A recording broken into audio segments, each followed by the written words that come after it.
Abhishek Bandyopadhyay diamond হারবারের তৃণমূল প্রার্থী মনোনয়ন জমা দিতে যাচ্ছেন এবং তার জন্য এই মিছিলে যারা সংগঠক জেলা সংগঠকরা তারা তো রয়েছেন, ডায়মন্ড হারবারের বিধানসভার যে বিধায়করা সেই বিধায়করাও রয়েছেন এবং প্রচুর কর্মী সমর্থক রয়েছেন, হেঁটে যাচ্ছেন।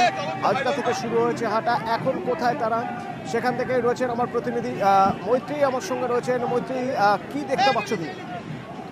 দেখো, এই মুহূর্তে দেখা যাচ্ছে যে অভিষেক বন্দ্যোপাধ্যায় তিনি কিন্তু জেলা শাসকের যে অফিস রয়েছে অর্থাৎ ডিস্ট্রিক্ট ম্যাজিস্ট্রেটের অফিসের যে মেন গেট রয়েছে সেখান দিয়ে তিনি ভেতরে সেই মিছিল কিন্তু এগিয়ে আসছে, প্রায় কাছাকাছি এসে গিয়েছে আমরা যেটা খবর পাচ্ছি। এবং এখানে প্রচুর পরিমাণের পুলিশি বন্দোবস্ত রয়েছে, পুলিশি আয়োজন রয়েছে এবং আর কিছুক্ষণের মধ্যেই অভিষেক বন্দ্যোপাধ্যায় তিনি পৌঁছে যাবেন এবং মিছিলের একেবারে অভিষেক বন্দ্যোপাধ্যায়ের সঙ্গে একাধিক বিধায়ক এবং নেতাকে এই মুহূর্তে দেখা যাচ্ছে তারা অভিষেক বন্দ্যোপাধ্যায়ের সঙ্গে মিছিল করছেন।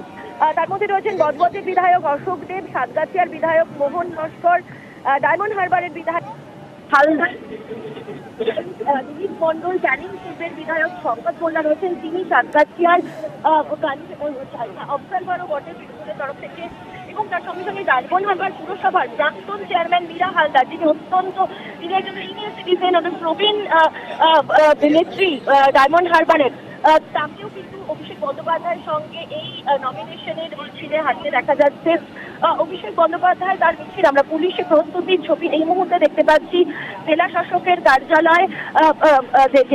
কার্যালয়ের বাইরে পুলিশের প্রস্তুতি কিন্তু একেবারে তুঙ্গে রয়েছে। আর কিছুক্ষণ সময়ের মধ্যেই অভিষেক বন্দ্যোপাধ্যায় তিনি নমিনেশন দেওয়ার জন্য এসে পৌঁছে যাবেন, সেই ছবিটাই কিন্তু ধরা পড়ছে এবং তার জন্য সমস্ত রকম প্রস্তুতি এই মুহূর্তে রয়েছে এবং যেটা মনে করা হচ্ছে যে আর কিছুক্ষণ সময়ের মধ্যেই তিনি চলে আসবেন। আমি যেমন কিছুক্ষণ আগে বলছিলাম যে বিধায়করা যেরকম রয়েছেন তার সঙ্গে সঙ্গে জেলা পরিষদে, দক্ষিণ চব্বিশ পরগনা জেলা পরিষদের একাধিক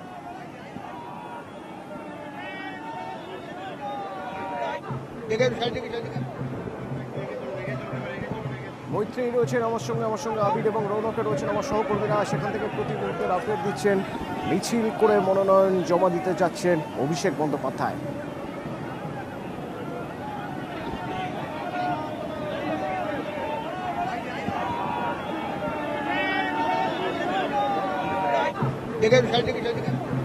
তার পাশাপাশি কলকাতা উত্তরের ছবিটা একবার দেখাই। মনোনয়ন জমা দিলেন তাপস রায়। যেসব বিল্ডিংয়ে মনোনয়নপত্র জমা দিলেন তাপস রায়, তার সঙ্গে মানিক সাহা, অশোক লাহিড়ী বালুরঘাটের বিধায়ক এবং মীনা দেবী পুরোহিত।